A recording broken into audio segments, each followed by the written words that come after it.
एक ऐसी दुनिया जहाँ पे हर किसी के पास एक मैजिक स्टार है। लेकिन वहीं पे फेमिसा का जन्म होता है बिना किसी स्टार के, और जब उसके पेरेंट्स की बात पता चलती है तो उसके पेरेंट्स उसे घर से निकाल देते हैं। अब यहाँ तक कि विलेज के बाकी सब लोग भी फेमिसा से नफरत करने लगते हैं। तो फेमिसा अपनी लाइफ बचाने के लिए गांव से बाहर चली जाती है, और उसी दौरान उसको एक स्लाइम मिलता है जो कि उसकी पूरी जिंदगी बदल देता है, और वो उस स्लाइम का नाम रखती है सोरा। तो कहानी की शुरुआत होती है एक आदमी से जो कि कार्विंग का काम कर रहा होता है एक लकड़ी पे। तभी उसको एक बच्चे की रोने की आवाज आती है। वो जल्दी से अपने घर में भागते हुए जाता है और उसको पता चलता है कि उसकी एक बेटी हुई है। वो बहुत ही प्यारी और दिखने में बहुत सुंदर है। फिर उसकी वाइफ पूछती है कि तुम इसका नाम क्या रखोगे, और वो बोलता है कि मैं इसका नाम फेमिसा रखूंगा। और इसके कुछ समय बाद फेमिसा बड़ी हो जाती है और उसके फादर सबके लिए एक नया घर बना रहे हैं। फेमिसा उस जगह जाती है और अपने फादर को बोलती है कि कुछ खा लीजिए। फिर सब लोग मिल करके खाना खाने लगते हैं। यहाँ पे फेमिसा का बड़ा भाई भी होता है जो कि अपने फादर की मदद कर रहा होता है घर बनाने के लिए। तभी खाना खाते समय फेमिसा के गले में ब्रेड का टुकड़ा अटक जाता है। तभी उसके फादर पानी को क्रिएट कर देते हैं अपनी मैजिक की मदद से और फेमिसा को पानी पिला देते हैं। तभी उसका बड़ा भाई बोलता है कि तुम्हें आराम से खाना चाहिए, नहीं तो खाना तुम्हारे गले में अटक जाएगा। फेमिसा बोलती है कि मैं अब बड़ी हो रही हूँ, इसलिए मुझे ज्यादा खाना खाना है। फिर इसके बाद सभी लोग घर आ जाते हैं। अब घर पे फेमिसा फिर अपनी माँ की मदद करने लगती है बाकी सारे कामों में, जैसे कि खाना गर्म करने में और खाना टेबल पे लगाने में। तब उसका बड़ा भाई उसको चिढ़ाते हुए बोलता है कि तुम्हें मैजिक सीख लेना चाहिए, जिसकी मदद से तुम बाकी सारे काम आराम से कर लोगी। लेकिन तभी उसकी माँ बीच में आ जाती है डिफेंस के लिए। वो बोलती है कि तुम चिंता मत करो, मेरी बेटी बहुत जल्द ही मैजिक सीख लेगी और वो खुद से सीखेगी सारी मैजिक। और उसके बाद सभी लोग एक परिवार की तरह बैठ करके खाना खाते हैं। और खाना खत्म हो जाने के बाद फेमिसा अपने टॉय से खेलने लगती है और वो बोलती है कि मेरा बर्थडे आने वाला है। तभी उसके फादर बोलते हैं कि हाँ हमें पता है, और मैं इस बार तुम्हें एक स्पेशल गिफ्ट दूंगा। और फिर उसकी माँ बोलती है कि इस बार तुम्हारा 5th बर्थडे आने वाला है, क्या तुम एक्साइटेड हो। जब इन फैमिली का आपस में बात चल ही रहा होता है कि तभी उनके दरवाजे पे एक नॉक होता है। जब दरवाजा खोला जाता है तो उन्हें पता चलता है कि उनके घर के बाहर एक औरत आई है जिसका नाम है लूबा। वो इस विलेज की फॉर्च्यून टेलर है, यानी कि वो किसी का भविष्य बता सकती है। वो बताती है कि मैं यहाँ पे आई हूँ ताकि मैं फेमिसा को कॉन्ग्रेचुलेट कर सकूँ उसके 5th बर्थडे के लिए, और उसको गुड लक चार्म दे सकूं ताकि वो आने वाले समय में अच्छी मैजिक पावर को सीख सके। तभी लूबा को उस समय का याद आने लगता है जब वो पहली बार फेमिसा से मिली थी, जब फेमिसा केवल 2 साल की थी। और लूबा को पता चल गया था कि फेमिसा अपने ही पुराने जन्म के बारे में जानती है, इसलिए उसने कहा था फेमिसा से कि अपने पुराने जन्म के बारे में किसी को मत बताना, नहीं तो इसकी वजह से तुम्हें प्रॉब्लम हो सकती है। और फेमिसा वादा करती है कि मैं इसके बारे में किसी को नहीं बताऊंगी। अब हम देखते हैं यहाँ पे प्रेजेंट का सीन। लूबा यहाँ पे प्रेयर कर रही होती है फेमिसा के लिए और उसको बोलती है कि तुम हमेशा खुश रहना और जिंदगी में वही करना जो तुम्हें सही लगता हो। यहाँ पे लूबा ये बोल करके जा रही होती है, लेकिन जब लूबा उनके घर से बाहर निकल जाती है तो वो फिर से पीछे मुड़ के देखती है उनके घर को, और यहाँ पे लूबा थोड़ी सी परेशान लगती है। इसके बाद वो बड़ा दिन आ जाता है जिस दिन फिनिशा का बर्थडे है, यानी कि आज फिनिशा पूरे 5 साल की हो चुकी है और उसका परिवार आया होता है चर्च में। प्लेयर खत्म हो जाने के बाद फादर फिनिशा से बोलते हैं कि आज हम तुम्हारे मैजिक पावर को जगाएंगे। वो उसको बोलते हैं कि इस होली वाटर को टच करो, और उसको टच कर लेने के बाद फेमिसा वहां से चली जाती है। फिर फादर वहां पे आते हैं और कुछ मैजिक पावर का इस्तेमाल करके वाटर के अंदर से एक बबल निकालते हैं, और इसी बबल के अंदर मैसेज होता है फिनिशा के लिए कि उसके पास किस तरीके की मैजिक पावर है। वो बबल बताता है कि फिनिशा के पास एक ऐसी स्किल है जिसका नाम है टैमर स्किल, यानी कि वो किसी भी बड़े मॉन्स्टर को अपने काबू में कर सकती है। इस बात को सुनते ही उसके पेरेंट्स खुश हो जाते हैं, लेकिन यहाँ पे फिर फादर चेक करने लगते हैं कि फेमिसा के पास कितने मैजिक स्टार्स हैं। लेकिन उन्हें इस बात का पता चलता है कि फेमिसा के अंदर कोई भी मैजिक स्टार नहीं है, और ये बात पता चलती ही फादर गुस्सा हो जाते हैं और वो उसकी फैमिली से बोलते हैं कि यहाँ से चले जाओ, तुम्हारी बेटी के अंदर कोई भी मैजिक स्टार नहीं है, तुमने मेरा वक्त बर्बाद किया है। और अगर तुम्हें ये लगता है कि मैं तुमसे झूठ बोल रहा हूँ तो पहली बात तो ये कि होली वाटर के अंदर से निकला हुआ मैसेज कभी झूठ नहीं होता। फिर घर पे फेमिसा के फादर लगातार दारू पीने लगते हैं और वो फेमिसा को डांट रहे होते हैं कि घर में केवल तुम ही एक ऐसी लड़की हो जिसके पास कोई भी मैजिक स्टार नहीं है। उन्हें इतना ज्यादा गुस्सा आने लगता है कि वो फेमिसा के फेवरेट टॉय को ही तोड़ देते हैं, जिन्हें उसने खुद से कार्विंग करके बनाया था फेमिसा के लिए। फेमिसा की माँ रोने लगती है और बोलती है कि तुम तो ऐसा बिहेव कर रहे हो जैसे फेमिसा तुम्हारी बेटी नहीं है। फेमिसा कोशिश करती है अपनी माँ को शांत कराने के लिए, लेकिन तभी उसका बड़ा भाई बीच में आता है और उसके हाथ को बहुत ही तेजी से पकड़ लेता है, हाथ को इतनी जोर से दबाता है कि फेमिसा को दर्द होने लगता है। यहाँ पे वो अपनी बड़ी बहन से बोलती है कि मेरी मदद करो, लेकिन उसकी बड़ी बहन उसकी मदद नहीं करती और ऊपर से ऐसा शकल बनाती है जैसे फेमिसा ने उसकी किडनी ही चुरा ली हो। और फिर फेमिसा को घर से बाहर निकाल दिया जाता है। मुसीबत यहाँ पे खत्म नहीं होती। विलेज में हर किसी को पता चल गया था कि फेमिसा के पास कोई भी मैजिक स्टार नहीं है। इसलिए हर कोई फेमिसा को क्रिटिसाइज करने लगता है इस बात के लिए। और ऊपर से जितने भी बच्चे होते हैं वो फेमिसा के ऊपर पत्थर मारने लगते हैं, जिसकी वजह से उसके सर से खून निकलने लगता है। और वो फिर वहां से जब भागने लगती है तब विलेज की हर कोई उसे घेर लेता है। वो देखती है कि हर कोई उसे ऐसे देख रहा है जैसे कि उसने सबका कुछ बिगाड़ दिया हो। उसको समझ में नहीं आ रहा होता है कि आखिरकार उसे इतना ज्यादा हेट क्यों मिल रहा है। अब फेमिसा ना तो अपने घर जा सकती है और ना तो अपने विलेज में रह सकती है, इसलिए फेमिसा वहां से भाग जाती है और जंगल में लगातार भटक रही होती है। तभी अचानक से बारिश स्टार्ट हो जाती है और फेमिसा को जगह ढूंढनी होगी छुपने के लिए। उसकी किस्मत अच्छी थी कि उसे छोटा सा केव मिल जाता है, वो वहां पर रहने लगती है। लेकिन तभी उसे ठंड लगती है तो वो डिसाइड करती है कि वो आग जलाएगी। लेकिन वो अपने फायर मैजिक का इस्तेमाल भी करती है लेकिन आग नहीं जला पाती और धीरे धीरे उसका विजन ब्लर होने लगता है और अचानक से फेमिसा बेहोश हो जाती है। जब फेमिसा की आंख खुलती है तो उसे पता चलता है कि उसके बगल में कोई है और वहां पे आग भी जल रही है। उसकी मदद करने के लिए कोई और नहीं बल्कि लूबा आती है। वो बोलती है कि मुझे पता था कि ये सब तुम्हारे साथ होने वाला है, इसलिए मैं यहाँ पे आ गई थी तुम्हारी मदद करने के लिए। और ये लो सूप, इसको पी लो ताकि तुम्हें अच्छा लगेगा। और वो फेमिसा को एक मैजिक बॉक्स देती है और एक बैग देती है और बोलती है कि ये तुम्हारे काम आएगा। और उसके बाद वो फेमिसा का ध्यान रखने लगती है जैसे कि वो उसकी सगी माँ हो और वो फिर उसको दुनिया के बारे में बताती है। वो उसको लिखना सिखाती है, पढ़ना सिखाती है और ये भी सिखाती है कि तुम्हें दुनिया में कैसे सरवाइव करना है। लेकिन एक दिन जब लूबा घर वापस नहीं आती तो फेमिसा को फिक्र होने लगती है, इसलिए वो विलेज में चुपके से जाती है इस बात का पता करने के लिए कि आखिरकार लूबा को क्या हो गया। उसका दिल टूट जाता है जब उसको इस बात का पता चलता है कि लूबा अब इस दुनिया में नहीं रही। और वहीं पे उसके फादर विलेज के चीफ से बोलते हैं कि तुम्हें मेरी बेटी की जान ले लेनी चाहिए क्योंकि उसके पास कोई भी मैजिक स्टार नहीं है। इतना सुनते ही फेमिसा अंदर से टूट जाती है। उसको ऐसा लगने लगता है कि कहीं उसके फादर ने ही लूबा की जान ले ली होगी और अब उसके फादर उसकी भी जान लेना चाहते हैं। यहाँ पे उसको इमेजिनेशन आता है जहाँ पे उसकी माँ उससे बोलती है कि अच्छा होता अगर तुम मेरे से नहीं जन्म लेती। इसके बाद विलेज का जो चीफ होता है वो सभी विलेज वालों को बोलता है कि फेमिसा के पीछे जाओ क्योंकि फेमिसा ने ही लूबा की जान ली है। इतना सुनते ही सभी विलेज वाले गुस्सा हो जाते हैं और वो सब लोग फेमिसा को ढूंढने लगते हैं उसकी जान लेने के लिए। फेमिसा फिर लगातार भाग रही होती है। उसे इस बात का पता होता है कि अगर एक बार वो पकड़ी गई तो आज उसकी जान नहीं बचेगी। वो लगातार भागते हुए जंगल के बीचों बीच चली जाती है जहाँ पे वो सेफ फील करती है और वहाँ पे वो कुछ ट्रैप्स को लगा देती है ताकि अगर कोई भी वहाँ पे आए तो उसको पता चल जाए। फिर वो अपने मैजिक बैग को बाहर निकालती है और उसके अंदर जितने भी बर्तन होते हैं या फिर कपड़े होते हैं उनको रख लेती है और उसके साथ ही साथ कुछ मेडिसिन को भी उसके अंदर रख लेती है और डिसाइड करती है वहां से भागने का। और यहीं से अब फेमिसा की असली स्ट्रगल स्टार्ट हो जाती है। फिर अगले दिन वो एक ऐसी जगह पहुंचती है जहाँ पर सारे कूड़े कचरे रखे जाते हैं। उन्हीं के बीच में फेमिसा को एक हथियार मिलता है लेकिन उस हथियार बहुत ही ऊपर होता है। जब फेमिसा उसे खींच रही होती है तभी अचानक से काफी सारे हथियार गिर जाते हैं नीचे उसकी तरफ, लेकिन उसे इससे कुछ नहीं होता। वो बहुत ज्यादा खुश होती है क्योंकि उसको इसकी वजह से काफी सारे कपड़े मिल जाते हैं, मैजिक पोर्शन मिल जाते हैं और एक मैप मिलता है। तभी वहाँ पे एक आदमी आता है जो कि अपने स्लाइम्स को बोलता है कि इन कचरों को खा जाओ और इन सभी कचरों को खत्म कर दो। फेमिसा डर के मारे छूट जाती है। उसको इस बात का पता चलता है कि उसके ऊपर बाउंड्री रखी गई है जहाँ पे जो भी व्यक्ति उस विलेज के सामने उसको लेकर के आएगा चाहे जिंदा या फिर मुर्दा उसको मुंह मांगी कीमत दी जाएगी। फेमिसा फिर उधर से भागने लगती है और रात होने के बाद एक पेड़ के नीचे अपनी रात गुजारती है। अगले दिन फेमिसा कहीं जा रही होती है कि तभी पानी के अंदर से काफी सारे स्लाइम्स उसके पास आने लगते हैं। फिर फेमिसा लगातार भागने लगती है और स्लाइम से बचते हुए, लेकिन वो स्लाइम उसका पीछा करने लगते हैं। तभी फेमिसा एक हील के नीचे से गिर जाती है और गिरने की वजह से उसको चोट लग जाती है, लेकिन वो अपने हीलिंग पोर्शन का इस्तेमाल करती है अपने चोट को भरने के लिए। जब वो उठती है तो उसको पता चलता है कि उसके सामने बहुत ही खूबसूरत लेक है। वो डिसाइड करती है यहाँ पे नहाने का। पानी के अंदर जाती ही उसको बहुत ज्यादा रिलैक्स फील होता है और यहाँ पे फिर फेमिसा डिसाइड करती है कि अब वो और डर के नहीं भागेगी और अपने जिंदगी को वो अपने तरीके से जिएगी। और तभी वो अपने बालों को काट लेती है लड़कों की तरह ताकि कोई भी उसको पहचान ना पाए। फिर मैजिक बैग के अंदर से लड़कों के कपड़े निकालती है और उसको पहन लेती है। अब यहाँ पे फेमिसा को एक नया नाम भी चाहिए होगा तो वो अपना नाम रखती है आइवरी। फिर अगले दिन जब वो अपना सफर स्टार्ट कर देती है और कहीं जा रही होती है तभी उसको आवाज आती है। फिर वो घास में देखने लगती है कि आवाज कहाँ से आ रही है तो उसका ध्यान जाता है स्लाइम के ऊपर। फिर वो मैजिक बुक के अंदर देखने लगते हैं स्लाइम के बारे में तो वहाँ पे लिखा होता है कि इस स्लाइम का कोई भी नाम नहीं होता और ये अपने प्रजाति में सबसे कमजोर होते हैं। फिर वो बोलती है कि तुम भी मेरी तरह हो, मैं भी बहुत ही कमजोर हूँ और मेरी भी अपने लोगों ने ही मुझे निकाल दिया।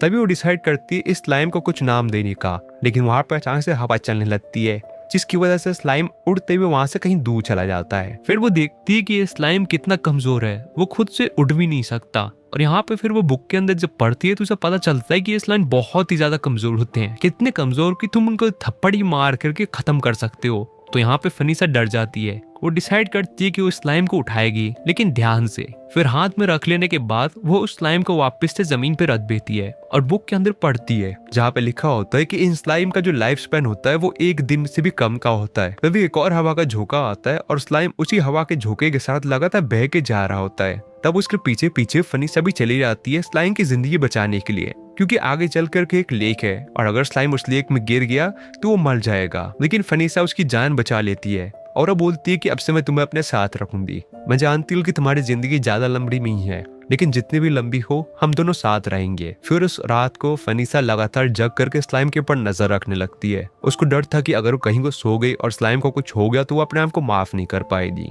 और वो स्लाइम को बताती है कि मेरी फैमिली ने मुझे घर से निकाल दिया और मुझे मेरी पिछली जिंदगी के मेमोरीज अभी भी आते रहते हैं। बात करते करते फनीसा सो जाती है। जब वो सुबह उठती है तो उसको पता चलता है कि वो सो चुकी थी बात करते करते और स्लाइम अब उसके साथ नहीं है। इस बात को सोचती वो दुखी हो जाती है और रोने लगती है। लेकिन फिर वो डिसाइड करती है कि उसे आगे बढ़ते रहना होगा और वो अपना मैप निकालती है ये डिसाइड करने के लिए कि उसे कहाँ जाना चाहिए। लेकिन उस मैप के अंदर छुप के बैठा होता है स्लाइम। उसको देखते ही वो खुश हो जाती है और उसको ऐसा लगता है कि शायद बुक के अंदर कुछ चीजें सही में ही दी गई हैं। फिर वो और भी ज्यादा पढ़ने लगती है इस स्लाइम के बारे में, ताकि वो स्लाइम को ट्रेन कर सके और अपने साथ रख सके।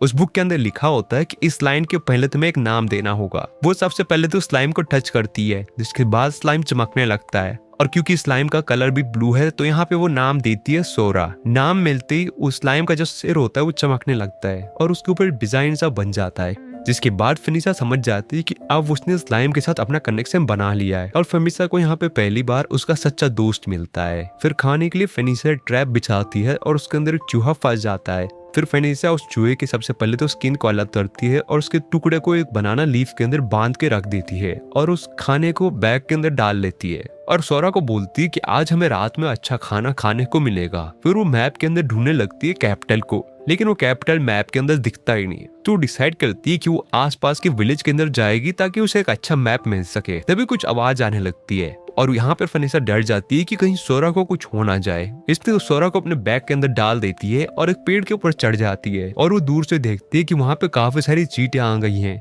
ये मामूली चींटियां नहीं है, ये एक ऐसी चींटियां जो किसी इंसान की भी जान ले सकती हैं।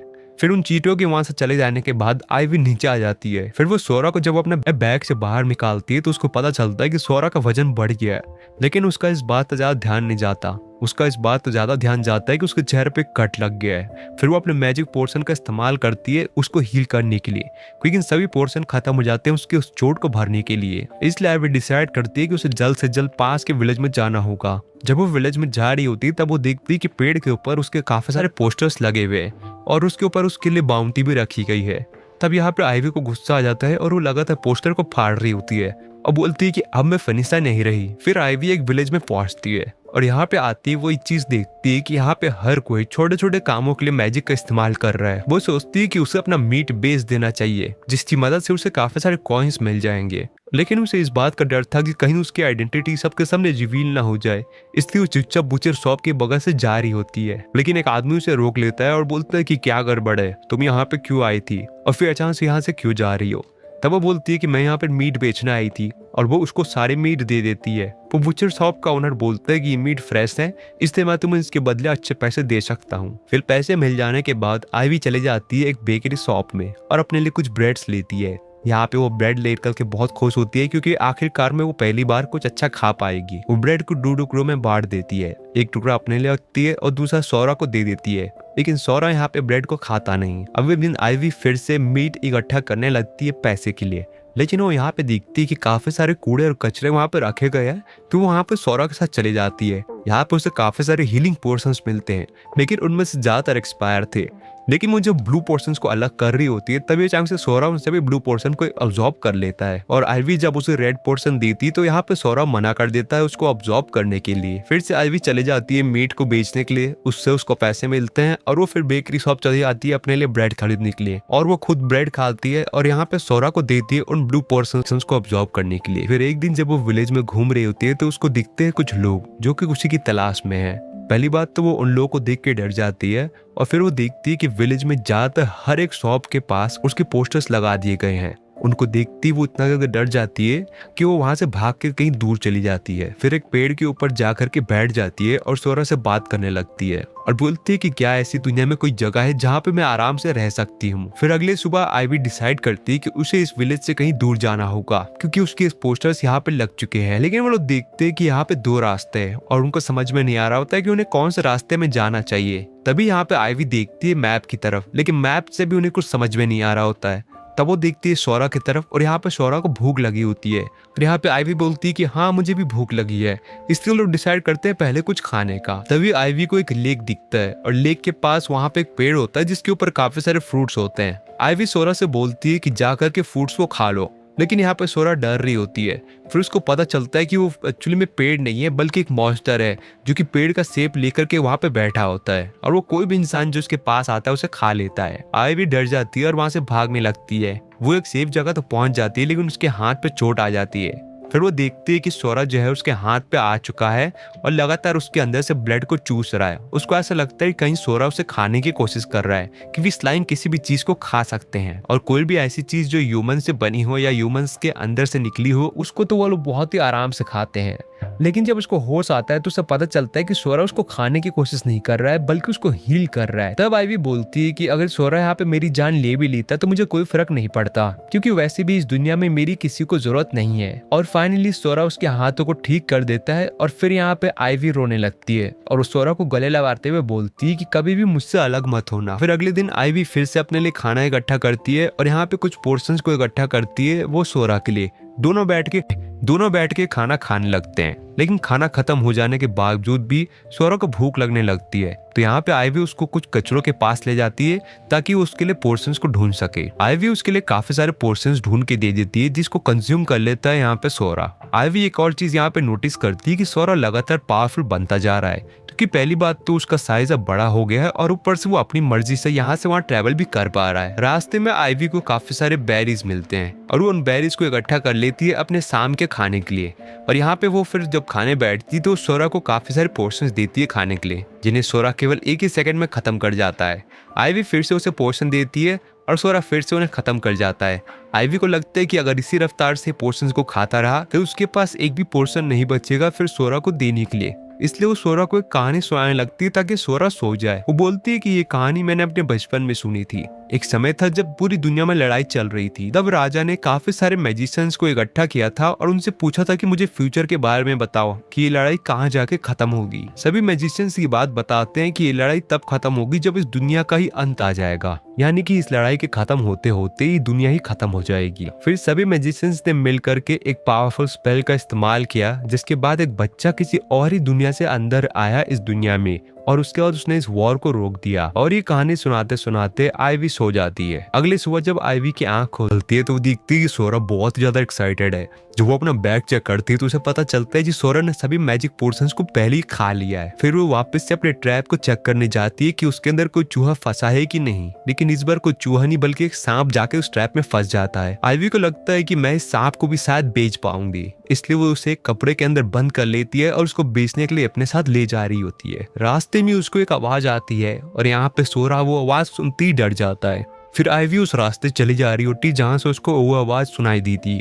उस रास्ते में वो देखती है कि वहाँ पे एक हॉर्स मरा पड़ा है और काफी सारे लोगों की डेड बॉडी वहाँ पे पड़ी है। आइवी वहाँ से डर के भाग जाती है और भागते भागते एक टाउन में जाके पहुंच जाती है। फिर वो ढूंढने लगती है कि उसे ये सांप कहाँ पे बेचना चाहिए। तभी वो एक रूम में पहुंच जाती है जहाँ पे काफी सारे लोग होते हैं। उनमें से एक आदमी पूछता है कि तुम्हारे बैग के अंदर क्या है। वो बोलती है कि एक सांप है। वो लोग बोलते हैं कि तुम्हें इस सांप को किसी बुचर शॉप पे बेचना चाहिए, ना कि यहाँ पे। आइवी बोलती है कि मैं इस सांप को बेचना तो चाहती हूँ, लेकिन मैं एक और बात बताना चाहती हूँ कि रास्ते में मैंने एक मरे हुए घोड़े को देखा और काफी सारे लोगों की डेड बॉडी भी वहाँ पे पड़ी हुई थी। तभी एक आदमी उसके सामने आता है और वो बोलता है कि मुझे एग्जैक्ट लोकेशन बताओ जहाँ पे तुमने ये सब चीजें देखी थी, और अगर तुम्हारी बातें सच्ची निकली तो मैं तुम्हें रिवॉर्ड भी दूंगा। आइवी उसको सारी बात बता देती है और फिर यहाँ पे वो आदमी अपने साथियों से बोलता है उस तरफ जाने के लिए। यहाँ पे आइवी को एक कार्ड दिया जाता है और उससे बोला जाता है कि अगर तुम्हारी इन्फॉर्मेशन सही निकली तो इस कार्ड को लेकर के यहीं पे आ जाना, हम तुम्हें रिवॉर्ड दे देंगे। फिर आइवी एक शॉप में चली जाती है जहाँ पे ऑनर ये देख करके हैरान होता है क्योंकि जिस सांप को आइवी ने पकड़ा होता है वो बहुत ज्यादा यूनिक होता है। उस शॉप का ऑनर आइवी को अच्छे पैसे देता है और बोलता है कि अगली बार अगर तुमने कोई और सांप पकड़ा तो फिर से यहाँ पे आ जाना। तभी सोरा को भूख लग जाती है तो आईवी लेकर के चली जाती है फिर से एक कूड़ेदान के पास, और वहां पे वो देखती है कि काफी सारे मैजिक पोर्शंस के साथ ही साथ वहां पे काफी सारे मैजिक बैग भी होते हैं। यहाँ पे सोरा तो लगातार मैजिक पोर्शंस को कंज्यूम कर रहा होता है, लेकिन वहीं पे आईवी लगातार इस बात को सोच रही होती है कि इन मैजिक बैग्स को कैसे कैरी कर सकती है। फिर वो अपना दिमाग लगाती है और एक के बाद एक मैजिक बैग को दूसरे मैजिक बैग के अंदर रखती जाती है। फिर वो काम खत्म कर लेने के बाद वापस से टाउन के अंदर चली जाती है। उसके सामने फिर से वही आदमी आ जाता है और वो बोलता है कि तुम्हारी इन्फॉर्मेशन सही थी, तुम्हें तुम्हारा रिवॉर्ड दे दिया जाएगा। एक्चुअली में एक मॉन्स्टर है जिसने कि हमारे सभी एडवेंचरस ग्रुप को मार दिया है, इसलिए उस मॉन्स्टर को मार गिराने के लिए काफी सारे बड़े रैंक के एडवेंचरस उसके पीछे गए हैं। फिर इसके बाद आईवी चली जाती है अपने रिवॉर्ड को कलेक्ट करने के लिए। वो उसी कार्ड को वापस से दिखाती है और उसको काफी सारे पैसे दिए जाते हैं। उसको इतने पैसे तो मिल जाते हैं कि उसे अब हंटिंग करके दूसरे जानवरों का मीट नहीं बेचना होगा, लेकिन काफी सारे अब पैसे खत्म हो जाते हैं आईवी के। तो आईवी डिसाइड करती है कि फिर से हंटिंग करेगी, लेकिन इस बार उसका जो ट्रैप होता है वो टूट जाता है। तभी वो डिसाइड करती है कि अपने ट्रैप को ठीक करेगी, लेकिन यहाँ पे सोरा दूसरी तरफ भाग कर कहीं जा रहा होता है। तभी वो देखती है कि सोरा एक मैजिकल मॉन्स्टर के पास उसे ले आया है। वो मैजिकल मॉन्स्टर बहुत ही बुरी तरह से घायल है और वो मरने वाला है। तब आईवी यहाँ पे डिसाइड करती है कि उसे इसकी मदद करनी होगी। तब आईवी बुक में देख रही होती है कि वो कैसे मदद कर सकती है, लेकिन उसे बुक में इसके बारे में कुछ भी नहीं मिल रहा होता है। वो मॉन्स्टर डर रहा होता है आईवी से। तब आईवी उसके पास जाती है और बोलती है कि चिंता मत करो, मैं भी तुम्हारी तरह डर रही थी जब एक पल मुझे लगा था कि मैं मर जाऊंगी, लेकिन मैं वादा करती हूँ कि मैं तुम्हारी मदद जरूर करूंगी। तभी सोरा अपने शरीर को बड़ा कर लेता है और उस मैजिकल मॉन्स्टर के ऊपर चढ़ जाता है और फिर लगातार उस मॉन्स्टर को हील करने लगता है। आईवी को भी यकीन नहीं हो रहा होता है कि सोरा लगातार इतना पावरफुल बनता जा रहा है कि वो अपने आप को इतना बड़ा बना सकता है, और फिर वो वेट करने लगती है जब तक सोरा उस मॉन्स्टर को हील ना कर दे। सोरा उस मॉन्स्टर को हील करने के बाद आईवी के पास आ जाता है और यहाँ पे फिर मॉन्स्टर भी उनके पास आ रहा होता है। आईवी को ऐसा लगता है कि कहीं वो मॉन्स्टर उन पर अटैक ना कर दे, लेकिन वो मॉन्स्टर उन पर अटैक नहीं करता बल्कि अपना प्यार दिखा रहा होता है और वो इन दोनों के ही पीछे पीछे जाने लगता है। आईवी बहुत ही ज्यादा खुश होती है क्योंकि उसे एक और दोस्त मिल चुका है। फिर आईवी डिसाइड करती है कि उसे एक नाम रखना होगा इसका, और आज से तुम्हारा नाम है सील। और इसी के साथ मैं इस वीडियो को यहीं पे खत्म करता हूँ। अगर आपको ये वीडियो अच्छी लगी हो और आपको देखना है कि आगे इनके साथ क्या क्या होता है तो इस वीडियो को लाइक करें, और जितना ज्यादा इस वीडियो पर लाइक आएगा और कमेंट आएगा मैं वादा करता हूँ मैं इसका सेकंड पार्ट उतनी जल्दी लेकर के आऊंगा। और तब तक के लिए जिन्होंने भी वीडियो आखिर तक देखा है उन सभी का धन्यवाद।